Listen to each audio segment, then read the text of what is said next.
Buenos días, soy Pau Roca y en este vídeo realizaremos un repaso del tema sobre urgencias urológicas. Este tema está dividido en diferentes bloques, diferentes patologías que iremos abordando a continuación. Primero comenzamos con el bloque de uropatías obstructivas.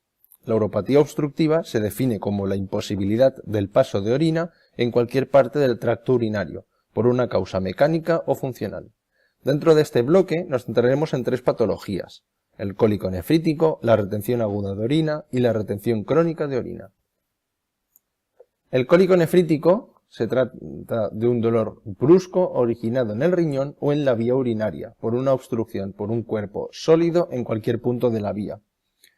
Ante un cólico nefrítico deberemos realizar una buena anamnesis y un buen diagnóstico diferencial con tal de descartar diferentes causas, otras causas que puedan producir este dolor. La clínica típica es un dolor en fosa renal que se irradia a trayecto ureteral hacia genitales y puede dar o no síntomas vegetativos como náuseas, vómitos. También puede dar lugar a clínica urinaria baja, como la presencia de disuria, tenesmo vesical o polaquiuria. En exploración física podemos observar puño-percusión positivo y dolor en el hemiabdomen afectado. Ante un cólico nefrítico, las exploraciones complementarias que podemos realizar son, primero de todo, cursar un sedimento de orina, donde podremos encontrar hematuria macro o microscópica. También realizaremos una radiografía simple de abdomen o una ecografía. Y si una vez hechas estas pruebas seguimos teniendo dudas, podemos realizar un ATAC o una urografía intravenosa. El tratamiento del cólico simple consiste en, primero, tratamiento sintomático, en el que se administra analgesia. Primero iniciaremos tratamiento con AINES junto con metamizol, y si este dolor no cede con este tratamiento, administraremos tramadol junto con meperidina. Además de este tratamiento sintomático para el tratamiento del dolor, deberemos administrar tratamiento expulsivo, que consiste en alfa bloqueantes junto con corticoides. Destacar que un paciente con cólico nefrítico se ingresará si cumple uno de estos criterios: dolor refractivo al tratamiento médico, dolor recidivante en un breve espacio temporal, si tenemos sospecha de uropatía obstructiva complicada o si sospechamos de pielonefritis. Pasamos entonces a la segunda enfermedad dentro de uropatías obstructivas, que es la retención de orina. La retención de orina podemos diferenciar en aguda o crónica. En la retención de orina aguda, el paciente presenta un intenso dolor en hipogastrio, con necesidad imperiosa de orinar, sin poder conseguirlo. Observamos si hay presencia o no de globo vesical. El tratamiento de esta retención aguda de orina consiste en sondaje uretral para desobstruir la vía. En caso de que esto no sea posible, deberemos realizar una cistotomía, que puede ser a ciegas o con ayuda de un ecógrafo. La retención crónica de orina es mucho más grave, puesto que ésta puede llevar al paciente a una insuficiencia renal crónica. El paciente presenta incontinencia urinaria por rebosamiento y un globo vesical perfectamente tolerado por el paciente. En este caso no hay presencia de dolor. En urgencias deberemos realizar tres acciones. Primero de todo, una buena exploración física, donde veremos la presencia de globo vesical. También deberemos cursar una analítica de sangre y también realizar una radiografía simple de abdomen o una ecografía abdominal, donde observaremos hidronefrosis bilateral. El tratamiento de la retención crónica de orina consiste en la evacuación de la vejiga mediante una sonda vesical o cistotomía suprapúbica. También destacar que deberemos tratar la etiología de esta retención. Pasamos pues al segundo bloque. Hemos hablado primero de las uropatías obstructivas, ahora pasamos a hablar del síndrome del escroto agudo. Este síndrome del escroto agudo se trata de una urgencia urológica y se caracteriza por un dolor testicular agudo e intenso.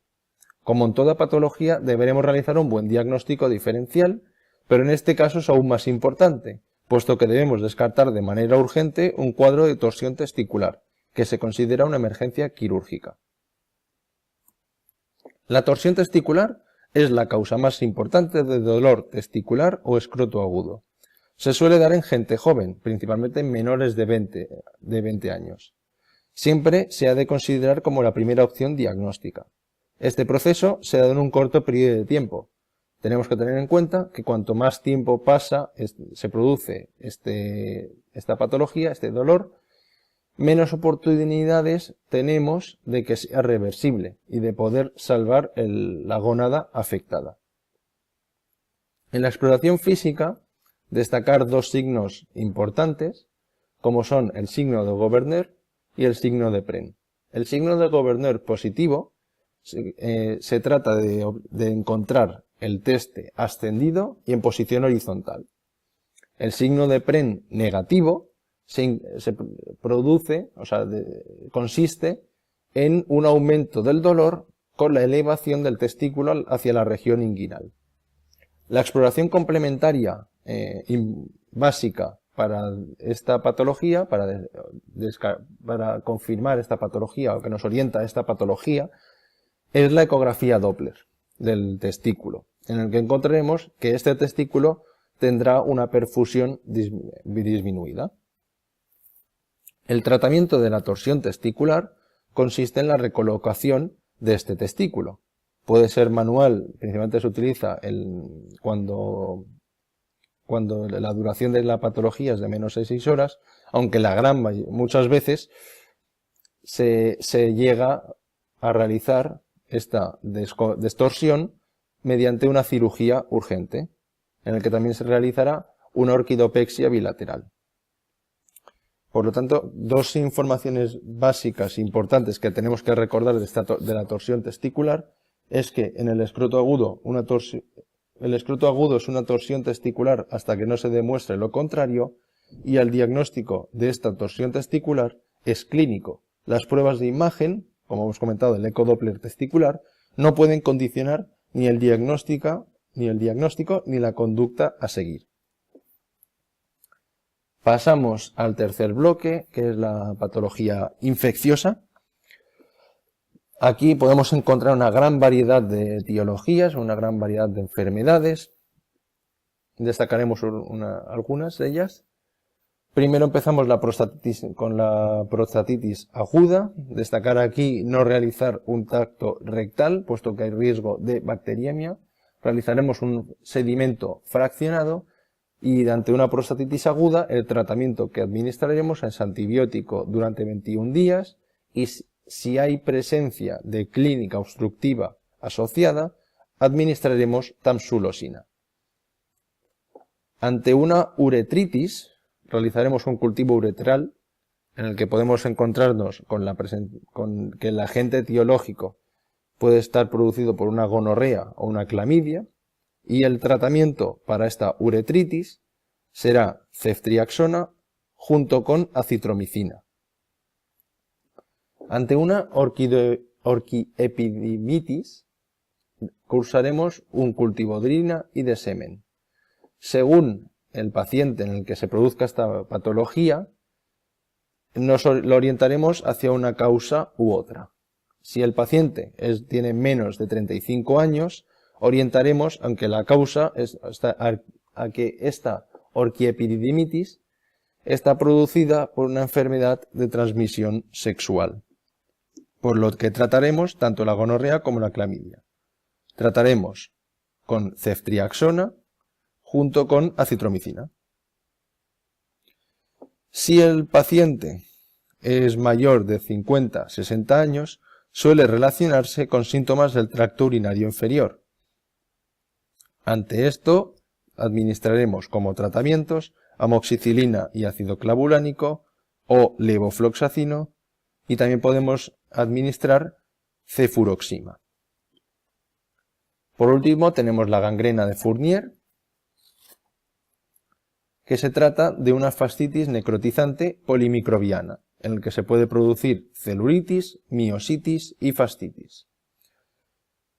El tratamiento básico de esta gangrena de Fournier consiste en estabilización hemodinámica mediante sueroterapia y expansores plasmáticos. También administraremos antibioterapia y también destacar el tratamiento quirúrgico, que consiste en desbridamiento local y derivación urinaria.